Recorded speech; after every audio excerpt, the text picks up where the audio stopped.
I am a 28-year-old man with a twin brother, Jason. Growing up, Jason and I experienced vastly different treatment from our parents. For some reason, my parents were convinced that Jason was destined for greatness, while I was labeled the so-called black sheep, just because I was more interested in playing sports and making friends rather than obsessing over academics. They constantly compared us, which was demoralizing and crushed my self-esteem from a young age.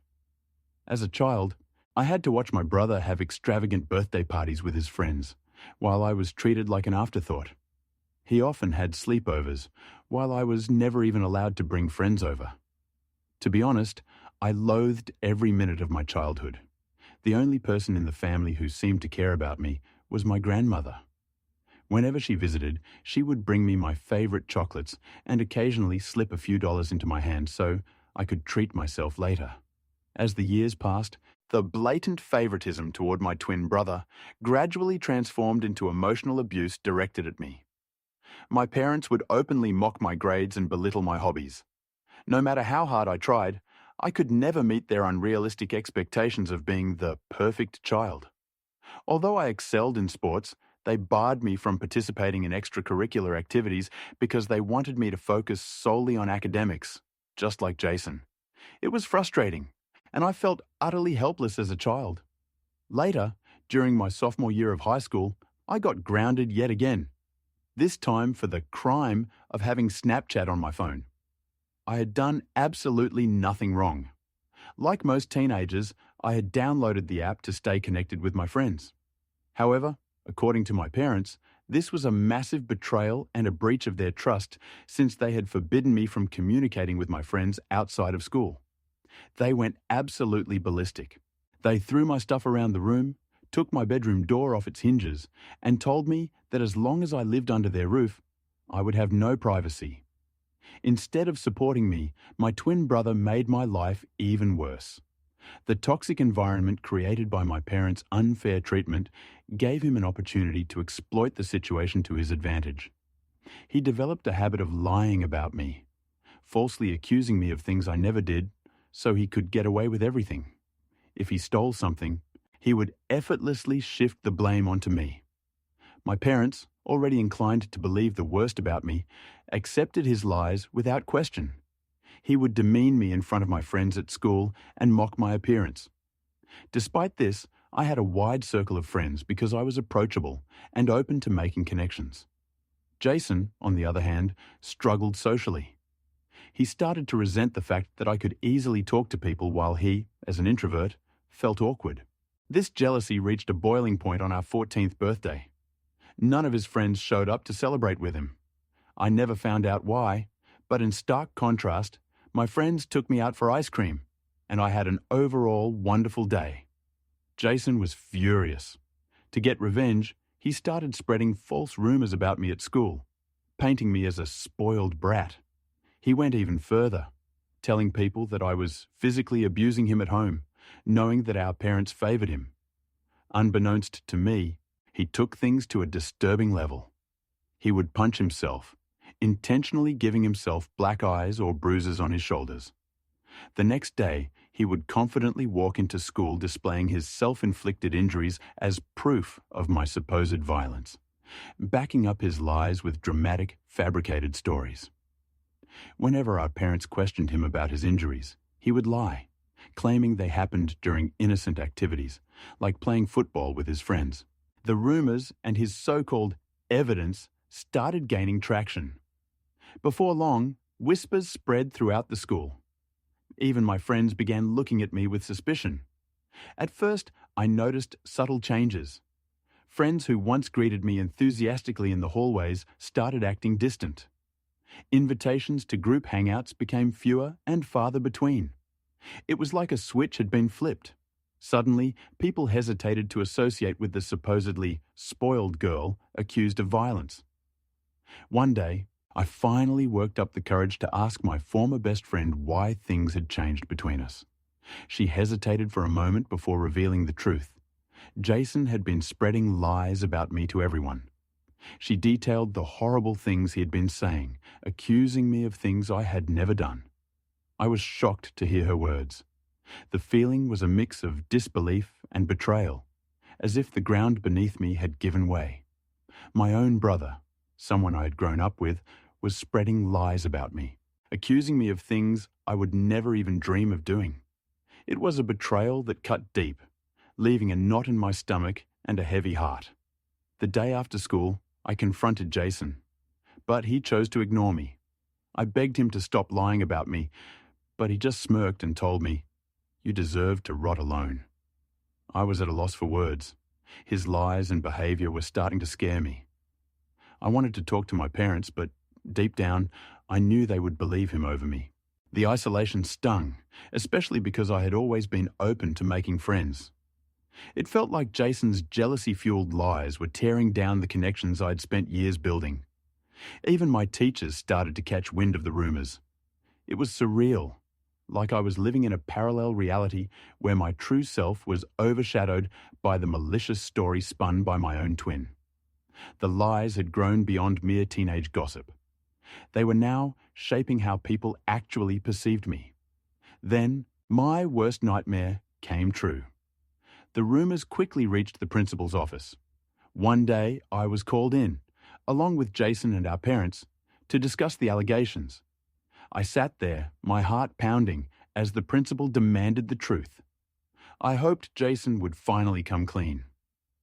But instead, he doubled down on the lies. He looked the principal in the eye and said, "Yeah, it's true." He painted me as a violent bully who tormented him whenever our parents weren't around. I couldn't believe it. Shock washed over me as Jason spun an entire twisted story about how I was angry at him for getting more love from our parents. It was all a bunch of lies, but he stuck to his story like glue. My mom burst into tears, holding on to Jason like he was some kind of victimized hero. My dad tried to comfort him, telling him that he was brave for speaking up and that he would make sure nothing like this ever happened to him again. I tried to defend myself. I pleaded with the principal, begging him to see the truth. I felt like I was drowning in a sea of accusations, desperately trying to swim to the surface. But Jason kept at it, insisting that I was this angry, violent person who took out my frustrations on him every day. My mom kept crying as she clung to Jason, throwing me accusing looks. It was like fighting against a wall of blind belief in my brother's made-up story. Then, the principal reprimanded me. He told me that the school had a zero-tolerance policy for bullying, and that my actions were grounds for suspension. I begged him not to suspend me. Tears streamed down my face as I tried to tell him that Jason was lying.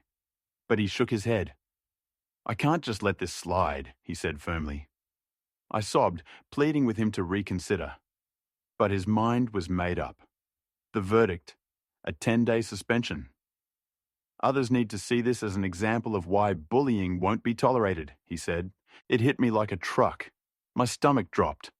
I started crying even harder, practically begging him to believe me. But it was useless. My parents, embarrassed by the situation, dragged me out of the office. I didn't want to leave. I wanted to plead my case, to make them understand, but they wouldn't listen. As soon as we got home, things took a drastic turn. Out of nowhere, my dad started packing up my stuff. I froze, confused. What was happening? Even my mom seemed caught off guard. She asked him what he was doing, but he just shouted, "I can't let her live in the same house as Jason anymore." I was in shock. I fell to my knees, sobbing, begging Jason to tell the truth, but he just stood there, cold and unmoved. My dad kept packing. When he finished, he threw my suitcase into the foyer. I clung to his legs, crying, pleading with him not to throw me out. But his expression was stone cold. "A bully like you doesn't deserve to live in this house," he said.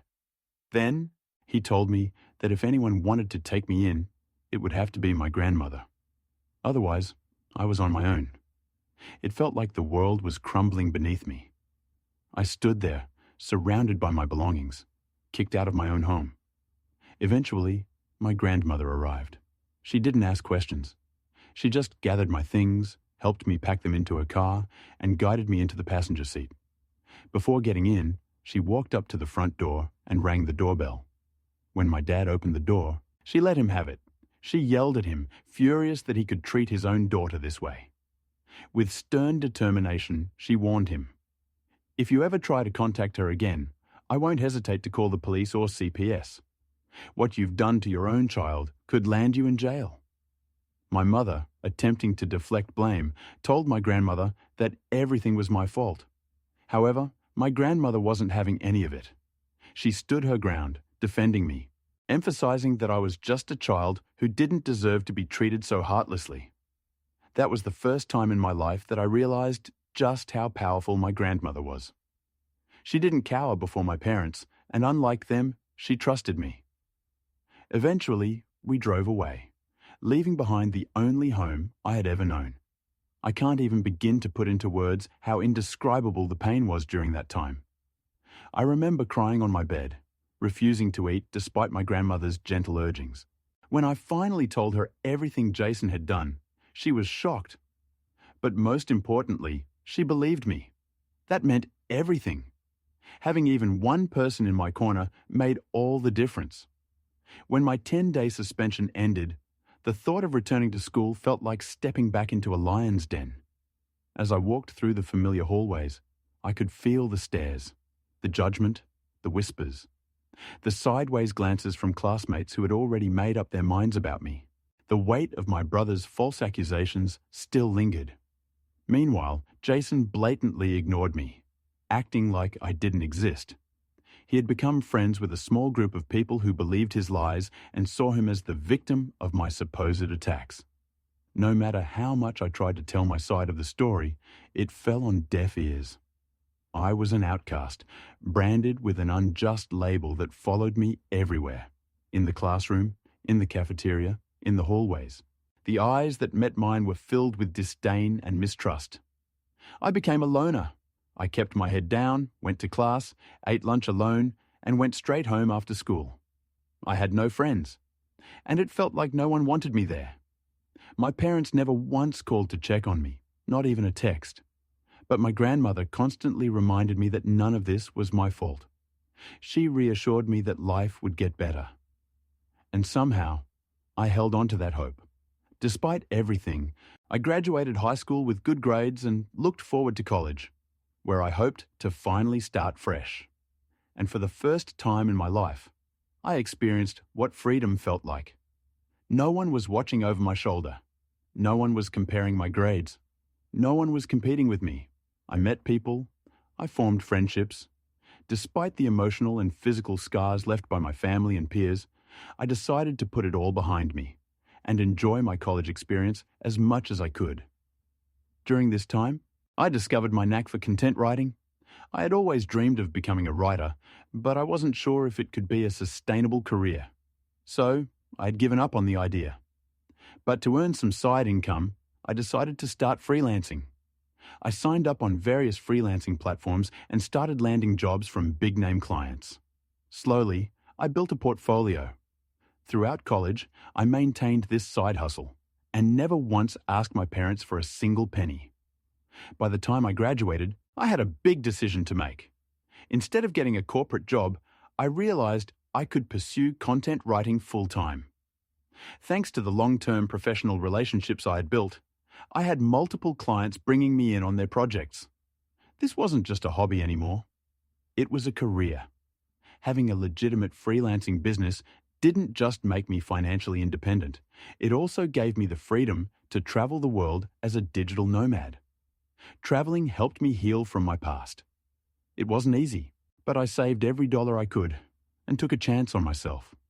Over the years, I've seen so much of the world, and yet there's still so much left to explore. The only person I considered family throughout all of this was my grandmother, and I adored her. She was sad when I moved out, but she understood that I needed to be independent. Despite my hectic schedule, I always made it a point to be there for her. Every weekend, I'd visit her and we'd share meals together. Sometimes, we'd just sit on the porch, talking for hours. Other times, I'd help with household chores or take her to the park for a leisurely walk. I made sure she never felt alone. Recently, I completed one of the most important projects of my career. I can't mention the brand, but I was lucky enough to work with them, writing blogs and product descriptions for their company. After the project wrapped up, I asked the team I worked with to leave me positive reviews on my website. They were more than happy to do so. Excited, I took screenshots of the reviews and posted them on my Instagram. This was a huge deal. As expected, many fellow content writers reached out to congratulate me. Some even reposted my story to help spread the word. And that's when something unexpected happened. Strangers started messaging me, asking for help with their websites. My relatives noticed my growing success, and some of them reached out to congratulate me. Eventually, I was contacted by my college principal. He had seen my work and reached out, inviting me to return to the college for a seminar to talk to students about building a career in content writing. I was nervous. Public speaking wasn't exactly my strong suit, but I decided to take a chance and agreed. When I found myself standing before eager faces, sharing my experiences and insights, I felt like my life had come full circle. During my speech, I talked about the struggles I faced and how I worked hard to sustain myself, even through the darkest days. It was a fulfilling experience to empower others and contribute to the growth of the writers' community. Some clips from my speech started going viral on Facebook groups as people resonated with my journey. For the first time, it felt good to finally be recognized for my hard work. Last week, I was invited to speak on a local news channel. The segment was about the benefits of content writing, and they wanted me to share my journey and insights with their viewers. I was nervous but excited about the opportunity. During the show, I talked about my experiences, the importance of client reviews, and how a simple appreciation post could open doors to incredible opportunities. Reaching a broader audience and inspiring more individuals in the field was both humbling and exhilarating. When the interview finally aired, I shared clips on my Instagram, proud of the moment. That's when my relatives and cousins found out how well I was doing. You see, because my parents never talked about me, no one in my family had any idea that I was working with popular brands and getting invited to TV shows. Word spread quickly within my family, and I guess the TV interview must have finally reached my parents' ears too, because just a few days later, while working on another project, I checked my phone after keeping it on silent all day. To my surprise, there were 6 missed calls from my mum. I was shocked to see her name on my phone. It had been years since she last called me. After all that silence, I couldn't fathom why she was reaching out now. Hesitatingly, I called her back. She picked up immediately. I asked if everything was okay. And to my surprise, my mom started congratulating me. Then I heard my dad's voice in the background. He was there too. He jumped into the conversation, asking about my life and well-being. I answered their questions without much thought. At first, it didn't strike me as unusual, until they started asking about how much I was earning these days. I told them it was none of their business. My dad replied, "We're family. You shouldn't feel shy telling us your income." I simply said, "I'm doing well financially." That's when my mom suddenly changed her tone. She started talking about how hard life was for them these days. I furrowed my brows in suspicion. Here's how the conversation pretty much went. "Mom, we're retired now, and we've been wanting to renovate the house for a while. It's not in the best shape, but we have no savings left." Me, "Okay." "Mom, your success has given us hope. After watching your TV interview today, we thought maybe you could help us out by paying for the renovations." Dad, "After all, we're family. You shouldn't hesitate to share some of your earnings with us. We could really use your help." Me, "Are you joking? You haven't talked to me for years, and now you're asking me for money?" Me, "I don't know what made you suddenly decide to reach out, and while I appreciate the congratulations, I'm not going to help you in any way." Hearing this, my mom lost it. She started accusing me of being selfish and ungrateful. She insisted that as their child, it was my responsibility to support them. My dad jumped in too, saying that as my parents, they deserved to be taken care of, that it was the least I could do. I was furious. I wanted to give them a piece of my mind right then and there. But then, I got an idea. Instead of arguing, I decided to teach them a lesson, one they would never forget. I calmly told them, "Fine, I'll help you, but only if you agree to my terms." My dad, intrigued, asked, "What terms?" Without hesitation, I laid it out. "If you want my help, you have to publicly admit, in front of our entire family and friends, that Jason was the mastermind behind the lies that ruined my reputation.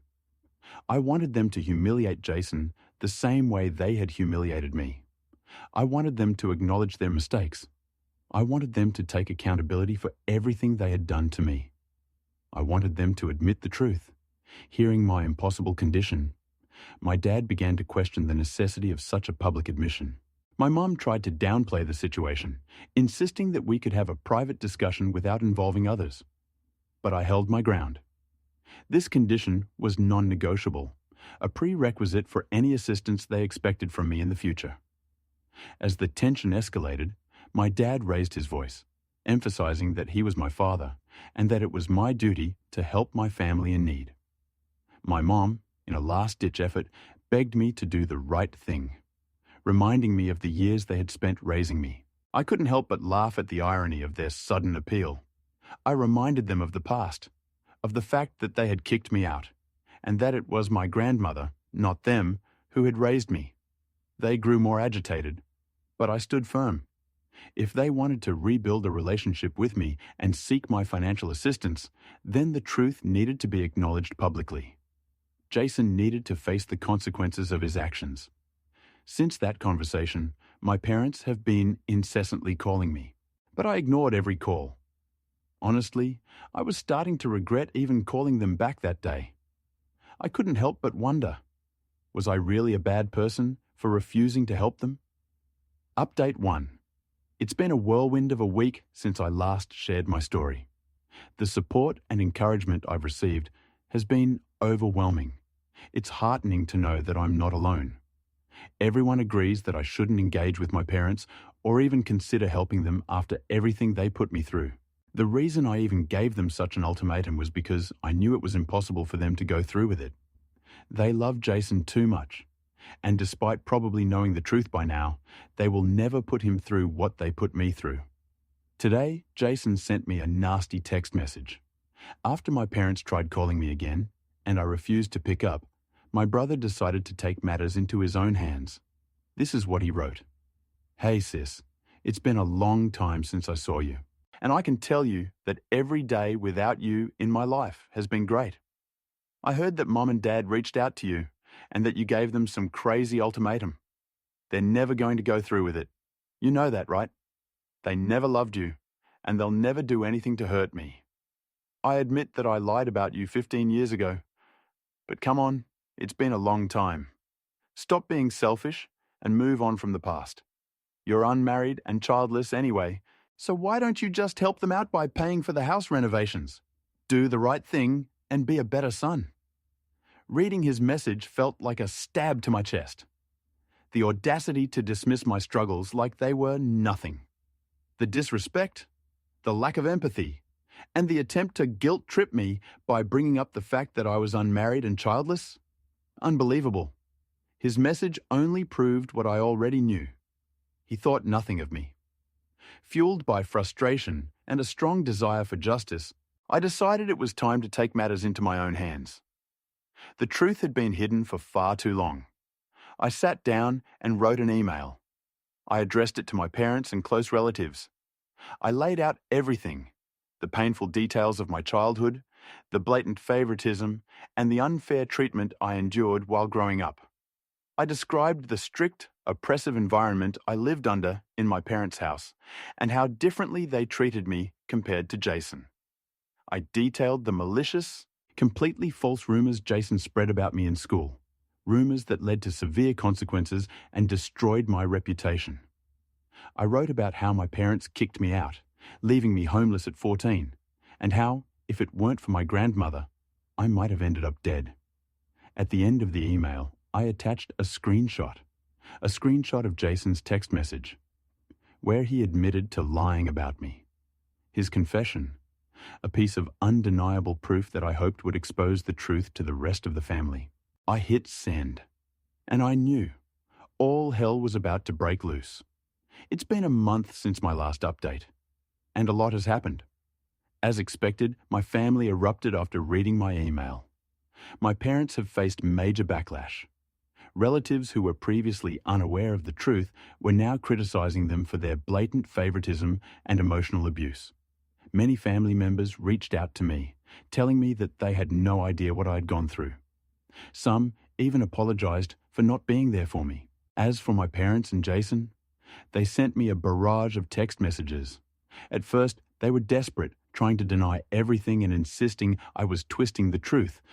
But when they realized no one believed them, the messages turned abusive. The insults, the threats, the desperation. They were losing control, and they hated it. But I don't regret a thing. For the first time in my life, the truth is out in the open, and I am finally free. After receiving an onslaught of abusive messages from my parents and Jason, I decided it was time to take legal action. I reached out to a lawyer who helped me draft and send them a cease and desist notice. The notice warned them to stop contacting me immediately, or face serious legal consequences.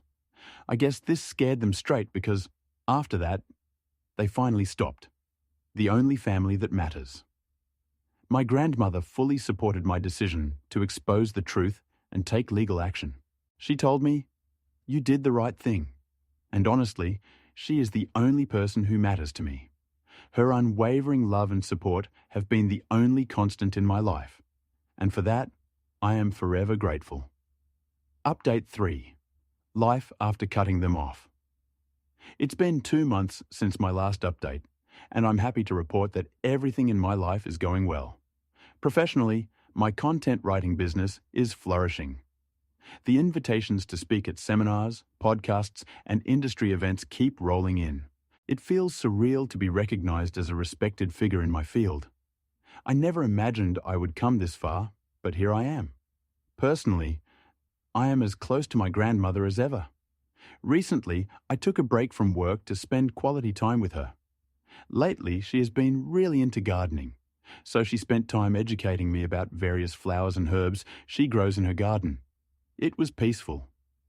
The moments we shared, whether over meals, deep conversations, or just sitting together in silence, are my most cherished memories. Family update. Since receiving the legal notice, my parents and Jason have not contacted me, and I couldn't be happier. They are finally staying away from me, healing and moving forward.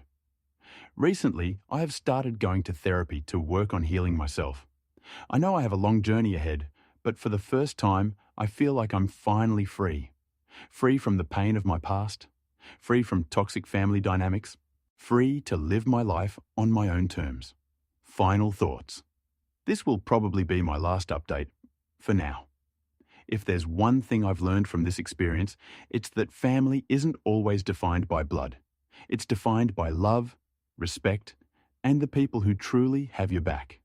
And for me, that person has always been my grandmother. With her support and my own hard work and resilience, I have built a life I am proud of. And no one, not my parents, not my brother, can take that away from me.